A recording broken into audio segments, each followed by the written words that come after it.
Gamers, I'm Jason. I'm Julie. And today on Dice and Dragons, we are going to be reviewing Point Salad, published by Alderac Entertainment Group, also known as AEG.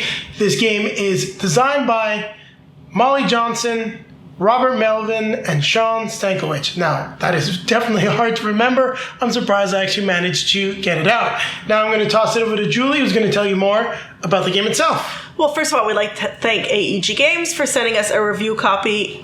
We do appreciate you thinking of the channel, but we'd like to remind our viewers that our opinion will remain our own. So, definitely. I'm very opinionated, and so is she. Yeah, we are. That's probably why we do this. Apparently, we hope somebody cares about our opinion. That being said, this is a competitive game for 2 to 6 players. It plays in about 20 to 30 minutes, and it's for ages 14 and above. We can talk about in the review whether we feel 14 and above is the right age. Well, I think we can just give a little bit of a spoiler. I think we can go younger, but we'll talk about what the right age is during our review. So what are you doing in Point Salad? Well, you're making a salad. You'll be making a salad. You've got an option during your turn of acquiring either 2 vegetables or a point card. Now, there are different ways to score. All the point cards are different, and some of them even have negative points. So you're going to be making the best decision that you can on your turn, which means the game is going to be flowing very fast because you're going to look, what's the best thing to do? They're on a points card. Okay. Then Julie, maybe she'll grab 2 vegetables, and it'll be my turn. Or I'll pick this one and this one. It doesn't have to be... Yeah. Doesn't have to be anything like that. And then once you've drawn the vegetables, you reload the salad. So that's what we're going to be doing. Don't worry, we're going to go over this in a little bit more detail when we'll do a setup and how to play for the game, which will be coming at you in just a few moments. I think we've talked enough about the game, so now we need to grab our drink, grab our fellow salad chef, sous chef, prep cook, I don't know. And we're going to teach you how to play. Now you can take a look at the components, the setup, and how to play Point Salad. So we're going to start with the rulebook, and one of the reasons I wanted to showcase the rulebook is I do really enjoy this rulebook. Fairly straightforward, easy to understand, but a key aspect of the setup here is going to be the total amount of cards based on your player count. So very important that you follow this. Now in terms of what I'm doing for a setup, I have actually just split these off into roughly even piles. As we're not playing a full game, it doesn't matter all that much. As you can see, you got your 3 stacks of point cards and your veggie market. So you get an idea as to how everything's gonna look. Now we'll set it up like that. I'm doing this horizontally just because it makes more sense just with the width that we've got. And showcasing to you, our viewers, just what everything looks like. And since we got some room, I'll keep the rulebook on camera. It is a little bit more zoomed out just to make sure I have the room for all 3 stacks. Now, on your turn, you're going to have 2 choices to make. You can either acquire a points card, or you can take 2 vegetables from the market. Now, there's an even amount of each type of vegetable in the game. There are 6 different types: the cabbage, tomato, onion, lettuce, pepper, and carrot.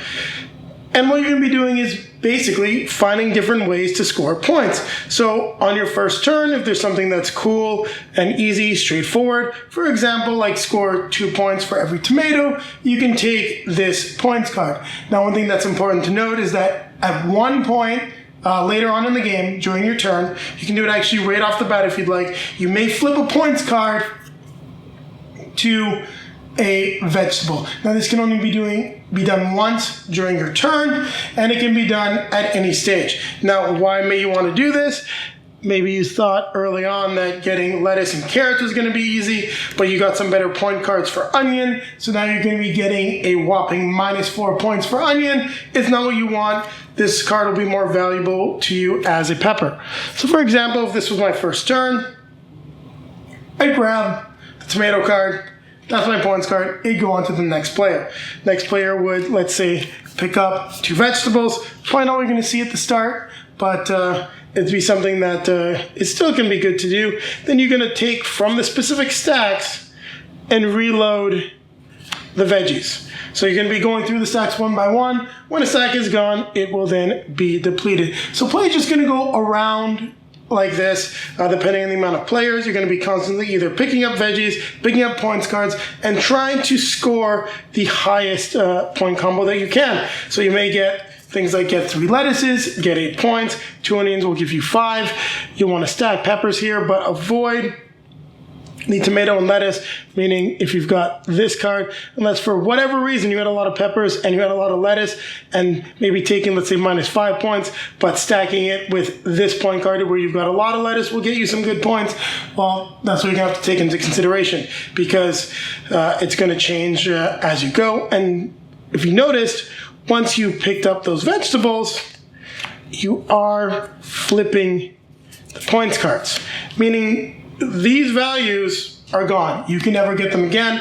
Once they're played face down, this card is always a vegetable. It is only a point card in your hand that you may convert to a vegetable at a later date. So, play continues, and the game will end when the stacks are empty, and then you're going to count everything up to see which player has the most points. So as you can see, it's definitely a very straightforward game. Easy to play, easy to set up. Now, keep it right here, as Julie and I are going to be coming back at you with our review of the game. So, Julie, what did you think of Point Salad? You were a little skeptical about this one as well. Last couple games I've been bringing in the house, she's been side-eyeing me a little bit. At least review copies. Well, you know, when I was looking at it, I'm like, okay, this sounds a little strange. But again, this is a party game, I would say. It's a fun family game, not necessarily a party game. It's not going to work at every party, and the reason why I would say that this doesn't fit that party game classification is the fact that it caps out at 6 players. So it's not the kind of thing that you can take it out and just everyone can join in on. That being said, at a smaller gathering, this will definitely probably go over well, and we'll tell you why.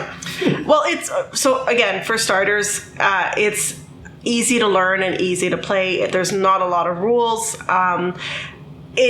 It is fairly easy to teach. A lot of the rules are right here on the cards themselves, so the only way to learn is by playing.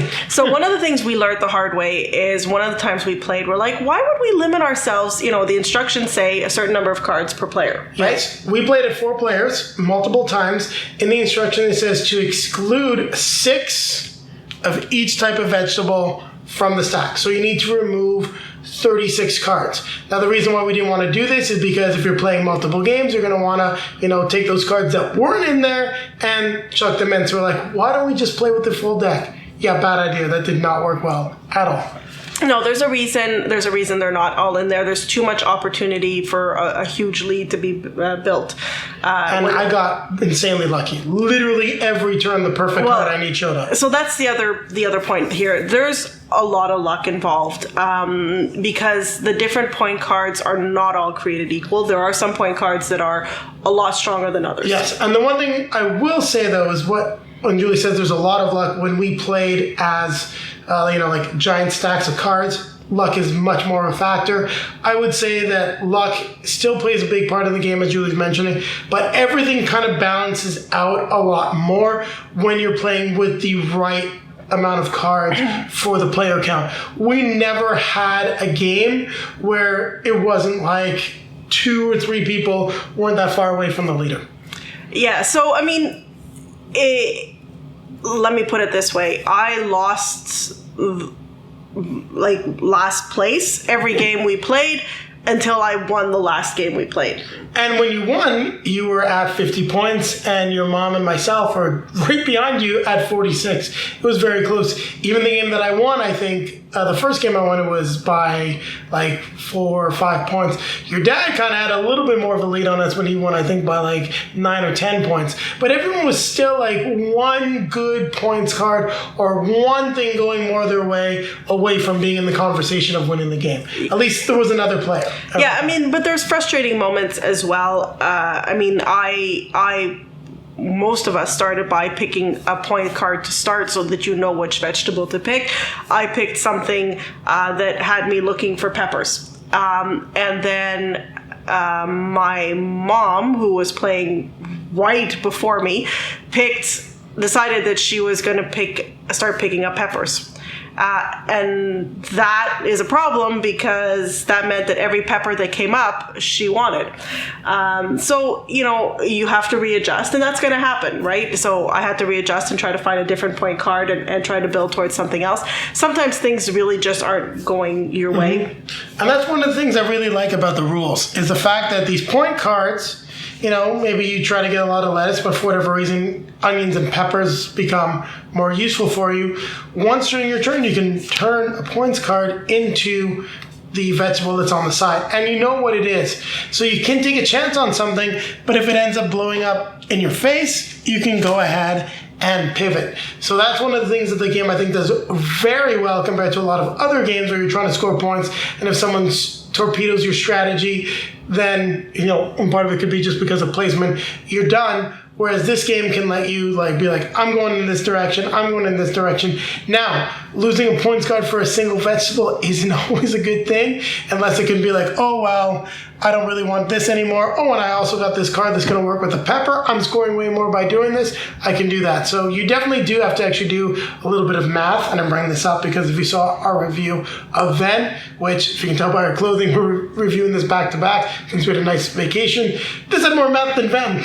This had more what? Math than Ven, because you really got to try to keep track of what is going to bring you points and what is going to hurt you, and make sure that if something that was helping you becomes a negative, you flip it before the end of the game. Yeah, and all of us, except for maybe you, made a mistake of grabbing a vegetable that ended up being a negative point.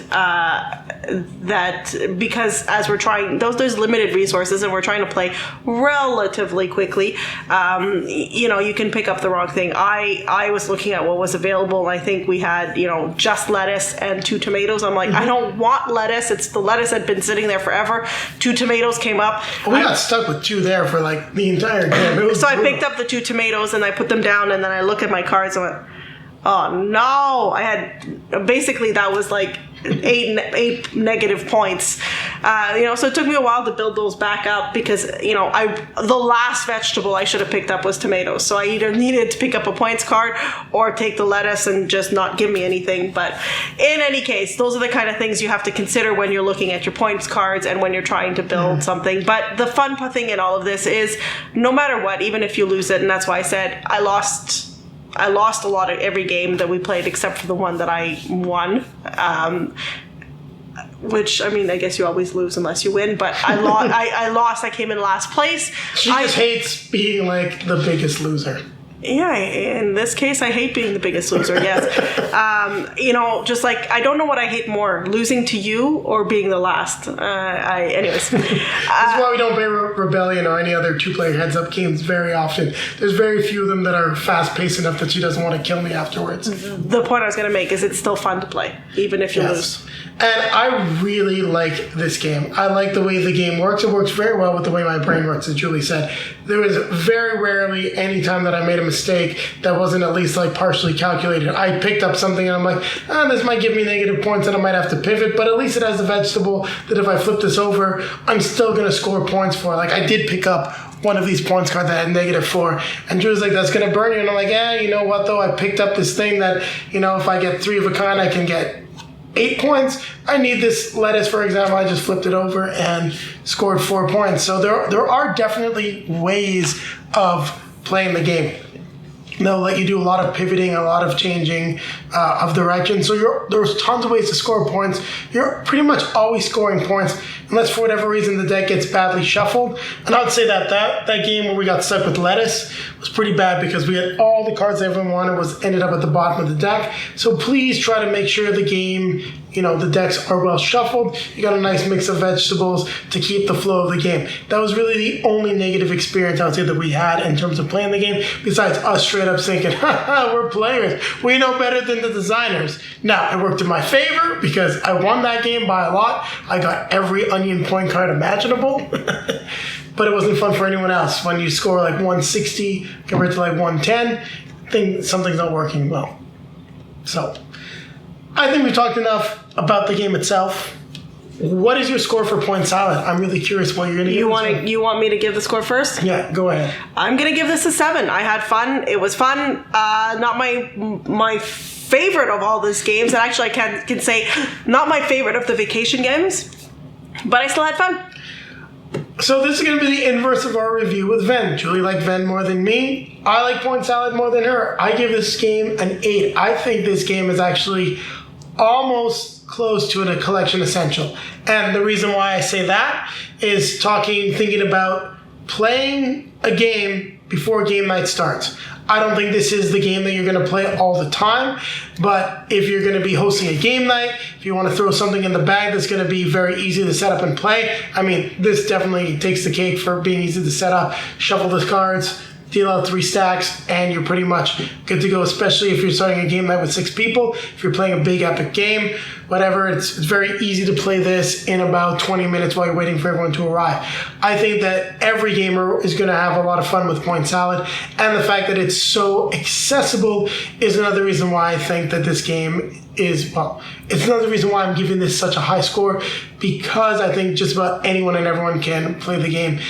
And I really like that. I like fast-paced games that are accessible. It's something that we need more of, and it's something that we can play with people that aren't as big gamers like ourselves. I mean, getting some of these stuff down with some people is just never going to happen. So having games like Point Salad can really be a nice addition to a collection, and also just spice up a game night. I mean, I could see us playing this with our friends of ours that love playing Love Letter. I think they'd have a blast playing this as well. And there'd be just as much trash talking. Yeah, and one thing we didn't talk about, though, about the age. I think we can play with younger players, but Jason mentioned the math that's being done and a little bit of strategy. That might be lost on players, younger players, but I definitely think that definitely younger than 14. I think you're looking probably at anywhere between 7 to 10, depending on just how comfortable the children are with doing math, how much you want to help them yourselves. These are the cards that are going to be the most complicated with the negatives. Now, that being said, you can try to curate the experience if you so choose, because you do have to remove certain cards for certain player counts. Now, I don't think you can get rid of all the negatives, but you can probably make the game a lot more friendly for younger players. This is also a great way to teach them math as well. So there's a nice element of that'll come into play with the game, because you have to be doing the basic calculations. Otherwise, you're going to end up in a negative position. Now, that doesn't mean you need to calculate all your points, but you need to know where you're going and if you're scoring positively or negatively, because you don't want to make a mistake of being like, I got 20 tomatoes. Well, not 20, but got 10 tomatoes, but also lots of cabbages and peppers. Haha, I score. Uh-oh. You just don't want to have things like that actually happening during the game. So I think we've talked enough about the game. So on that note, we'd like to remind you to like, comment, subscribe, hit the bell to be notified when we have some new content for you. And take a look down below in the video description. You will find links to all of our social media feeds: Facebook, Twitter, Instagram. If you'd like to see some pictures of Julie and I playing Point Salad, there'll be plenty on those feeds. Some have been released actually a little while ago. I'm not quite sure. Haven't decided when this video is going to be coming out. And then also down there is a link to multizone.ca, a great Canadian game store. If you're looking to get yourself a copy of Point Salad, make sure to click that link. You'll get 10% off your next purchase. It's a great way to support the channel, as a portion of that purchase will be returned to us. They also work a lot with AEG. They got sleeves for things like Space Base, so check them out. They'll have what you need for your games from Alderac Entertainment Group. And then popping up in front of us are going to be links to some of our previously released videos. In front of me will be our most recent release. In front of Julie, it's going to take you back to one of the most recent reviews we did. The last competitive game we played with Alderac Entertainment Group by AEG. I think that's the best way to describe it. It'll take you back to our review of Space Base, a game that I really like, but Julie isn't the most keen on. No, my dad did like it, though. Yeah, he actually won and kicked our butts quite handily. It's very fun to play with your dad, because sometimes he just figures a game out and he just completely demolishes us. He's the silent assassin. On that note, we're now going to grab our drinks. Yep. Grab our best friend and fellow prep cook. I'm going to remind you to keep playing games.